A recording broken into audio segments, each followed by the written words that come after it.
Hello, beta. In this lecture, we will talk about the reading which is given by Rakesh Mohan, where he talks about two kind of period. दो तरीके के periods की बात हो रही है. जो पहला period है, वो है 2003 से 2008 का period. And he calls this period as the golden rate of growth. इस period को उन्होंने golden rate of growth बोला है. अब क्यों बोले गोल्डन रेट ऑफ ग्रोथ, इस बात को भी हम एक बार ध्यान से बाद में समझेंगे कि क्या इसमें इन्वेस्टमेंट बहुत हाई था, सेविंग्स रेट बहुत हाई था, what was the reason why it was called as the golden rate of growth, उसके बारे में भी we will be talking about in detail. Now apart from this beta, we are also going to go ahead and talk about the period after 2008. अब हमें पता है कि जब हम 2008 के बाद की पीरियड की बात करते हैं, that is the period when we had recession, when we had depression, है ना, in the global economy. Overall world में बहुत ज्यादा रिसेशन था. So when we had recession globally in the global economy, how it affected India and what were the reasons for slow down, we will also go ahead and talk about that. हम उसके बारे में भी बात करेंगे. Broadly, there are three main kind of periods in India. जब भी हम बात करते हैं, as an economist, as a person who is even if you're doing UPSC, even if you're doing IAS, IES, RBI, ये सारे एग्जाम्स पे अगर आप दे रहे हो, so as an economic background student, कुछ names हैं जो आपको याद होने चाहिए. The first one is the period from 1950 to 1965 बेटा. और इस पीरियड को हम बोलते हैं Nehruvian period. This is called as the Nehruvian period. When we combine the period from 1950 to 1980, अगर हम ये 30 years को देख लें एक साथ, then this period is called as Hindu rate of growth. Hindu rate of growth is that period where the rate of growth was very very low, about 3.5%. काफी low growth rate था. It was up to 4%. उसको हमने Hindu rate of growth बोला. Then we have 2003 to 2008, जहां पे हमारे पास बहुत ही high rate of growth था. We had extremely high rate of growth, and that was called as the golden rate of growth. But our focus in this reading will be primarily on this period and the period after. कि golden rate of growth क्यों हुआ, क्या reasons थे उसके पीछे, उसके बारे में हम डिटेल में बात करेंगे. Now also try to understand that whenever we talk about the GDP growth is related to investment. ऐसा माना जाता है कि जिस कंट्री में इन्वेस्टमेंट ज्यादा होगी, उस कंट्री की जीडीपी ग्रोथ रेट अपने आप ज्यादा होगी, right? And therefore we introduce a new term बेटा, and that term is called as incremental capital output ratio. ये एक नया टर्म है जो आपको याद रखना होगा, ICOR, incremental capital output ratio. Incremental capital output ratio can be basically called as GCF divided by change in GDP, where GCF is gross capital formation. Gross capital formation कुछ नहीं होता, बट वो होता है चेंजेस इन इन्वेस्टमेंट. कितना investment हम कर रहे हैं, उसी को हम ग्रॉस कैपिटल फॉर्मेशन बोलते हैं. तो basically incremental capital output ratio को हम change in capital by change in output भी लिख सकते हैं. कि जब हमने आउटपुट को 1 यूनिट से बढ़ाया तो कैपिटल कितने से बढ़ा, या GDP change in investment upon GDP, कि अगर मुझे अपने जीडीपी को चेंज करना है एक अमाउंट से, तो उसके लिए मुझे कितना एडिशनल इन्वेस्टमेंट चाहिए होगा. That is also incremental capital output ratio. ठीक है बेटा. नाउ अभी हमने क्या समझा, we understood that investment causes growth in GDP. जब भी इंक्रीज इन कैपिटल होगा, इन्वेस्टमेंट होगी, तो ऑटोमेटिकली जीडीपी ग्रो करेगा. ठीक है. But the question is how will investment be increased. Investment increase कैसे होगी? One way of increasing investment can be savings. हम सेविंग्स को बढ़ा के इन्वेस्टमेंट को इंक्रीज कर सकते हैं. Now there are three main sectors that you should be aware about. The first sector that we have, that is called as the household sector beta. The second sector that we have is firms or corporates, and the third sector we have is called as the government sector.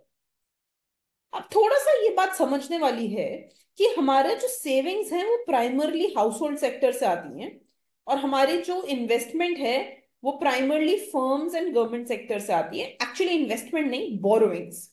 माने जो भी पैसा house hold save करता है और वो bank में डालता है, तो वो पैसा बोरो कर लिया जाता है, it is borrowed, and that money is borrowed by firms और government sector. That money is borrowed by firms और गवर्नमेंट सेक्टर। ये बात समझ में आती है?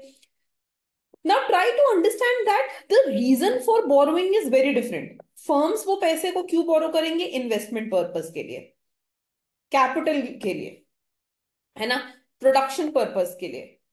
एंड गवर्नमेंट उसको क्यों बोरो करेगी? टू फाइनेंस डेफिसिट, जो भी उसका नुकसान हुआ है उस साल का, उसे फंड करने के लिए। So the reason for borrowing is very different. Government sector borrowing is very different from the private sector borrowing. We are primarily focused on the borrowing by the firms.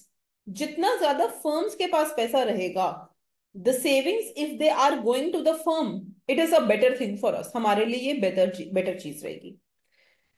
Now, in macroeconomics, we have also studied something which is known as the crowding out effect. और ये crowding out effect क्या बोलता है बेटा? It says that when government increase their borrowings, then there is less money left for the corporate sector. अगर government अपना पैसा बढ़ा देंगी जो उनको बोरो करना है, तो कॉर्पोरेट्स के लिए जो पैसा बचेगा बोरोइंग के लिए वो कम हो जाएगा, and it will lead to lesser investment in the economy. Now हमने एक और इक्वेशन पढ़ी हुई है बेटा। I am just giving you a brief before we start with this reading. मैं आपको कुछ कुछ चीजें बता रही हूँ जो हम इस रीडिंग में यूज करने वाले हैं। So I just want to talk about that. So we have also studied one more important thing बेटा, and that thing is that injections and leakages should also be equal in any economy. किसी भी economy में injection और leakage का equal होना जरूरी है। When we talk about injection, beta, injection can be three: investment, government expenditure and export. और जब हम लीकेज की बात करते हैं तो लीकेज भी तीन हो जाते हैं बेटा: savings, taxes and imports. If we rewrite this equation in a different way, we can write this equation like this beta. So we can bring savings on this side, we can take g here, we can take x here, and ये हमारा equation हो जाएगा। This tells us that this savings is equal to t minus g माने fiscal deficit and m minus x minus net माने net imports. So it means that हमारा जो भी investment और सेविंग्स का डिफरेंस होगा वो हम दो चीजों में डाल रहे हैं: फिस्कल डेफिसिट को फंड करने के लिए या इंपोर्ट्स को फंड करने के लिए। I will be using this also extensively in this lecture. जो हम अभी चैप्टर पढ़ेंगे उसमें हम इस इक्वेशन को भी एक्सटेंसिवली यूज करेंगे। I also want to focus a bit on a table that we have बेटा। तो हमारे पास ये टेबल है, एक बार आप इस टेबल को देख लो जरा ध्यान से। Notice that during the period of Hindu growth, जब हमारी जीडीपी ग्रोथ रेट लो थी, you will notice that even the savings were low and investment was also low, है ना? And during the period which is called as the golden era, savings were very high, 33%, and investment was also very high, है ना? You will notice that whenever savings are increasing, जब जब savings बढ़ रही हैं, you will also notice that there will be increase in the investment. Investment भी बढ़ रही है। Apart from this, अगर हम इन savings का breakup करें, we break these savings कि किस सेक्टर ने कितना सेव किया, we will see that majority of the savings come through the household sector. So out of this 33% of the savings in the economy, 23 was due to household sector. Similarly, out of 10.87 was due to household sector. So prominently, it is the household sector which contribute towards the savings in the economy, right? Similarly, when we talk about total investment in the economy, investment can be done by many sectors. Household भी कर सकता है investment. They can go ahead and they can buy houses. They can buy residential investment. Firms भी कर सकते हैं investment, and government sector भी investment कर सकता है in the public sector, right? But it is majorly the firms that we are interested in. हमें इस firms के investment में major interest रहता है, because this is a productive activity. This leads to production of goods and service which enhance the GDP of the economy. So with in investment हम ये देखेंगे कि मेजरली फर्म्स का investment कितना है, and when this will increase it will be a sign of increased GDP in the economy. ठीक है. Now let us talk a bit more बेटा. So when we talk about the period of 2017, per capita GDP of India, it was 1800 as against 8700 per capita GDP of China. तो India का GDP काफी कम था per capita और China का GDP काफी high था per capita. तो of course our aim is to increase the growth. ठीक है. अब इसमें Rakesh Mohan goes ahead and he says that one minimum aspiration must be for doubling of per capita income in the next 2 decades. कि अगले 20 साल में हमारा एम होना चाहिए कि हम अपनी पर कैपिटा इनकम को डबल कर पाए, लोगों की पर कैपिटा इनकम को डबल कर पाए.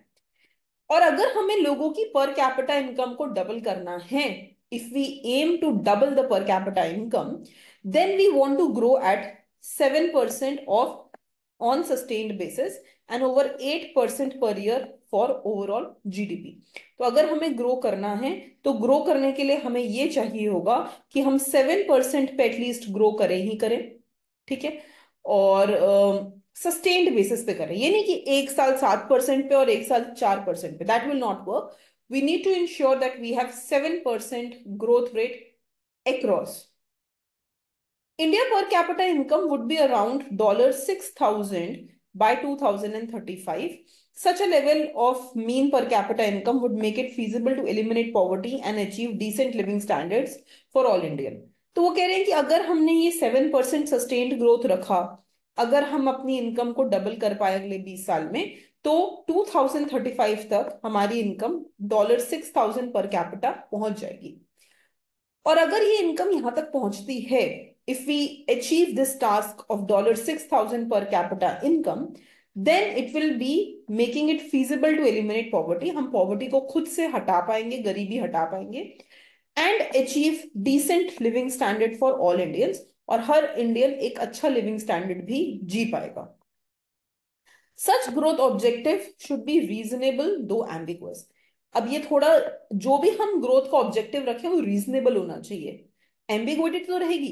एम्बिगुइटी क्यों रहेगी? क्योंकि जरूरी नहीं है आप हर साल सही में 7% पे ग्रो करो. ये एम्बिगुअस है. हमें नहीं पता अगले साल हम 7 पे ग्रो करेंगे या 4 पे या 2 पे या 10 पे. एम्बिगुइटी तो है, बट हम ऐसा एम रख रहे हैं जो रीजनेबल एम हो, जो अचीवेबल एम हो. Such sustained growth of 7% is not the norm, rather an exception. Thus, India needs to ensure that there is policy emphasis on economic growth. अब वो बोलते हैं कि ये 7% it is not a norm. ऐसा नहीं है कि ये 7% बहुत इजीली अचीवेबल है या इंडस्ट्री मतलब हर कंट्री ने अचीव किया. ऐसा कुछ नॉर्म नहीं है. It's not like everyone has done it. But अगर इंडिया को ये करना है, if India wants to go ahead and do this, तो इंडिया को इकोनॉमिक ग्रोथ से रिलेटेड कुछ अच्छी पॉलिसीज बनानी होंगी. And recognise that social welfare and poverty reduction go hand in hand. And we have to do 2 things. कि जो भी हम लोगों का सोशल वेलफेयर करें, oh whenever I make two, it starts giving me balloons. और पॉवर्टी रिडक्शन करें, वो दोनों हैंड इन हैंड जाएं. Right. So this is an introduction to this reading beta. We will go ahead and we'll continue this reading in the next lecture. Thank you.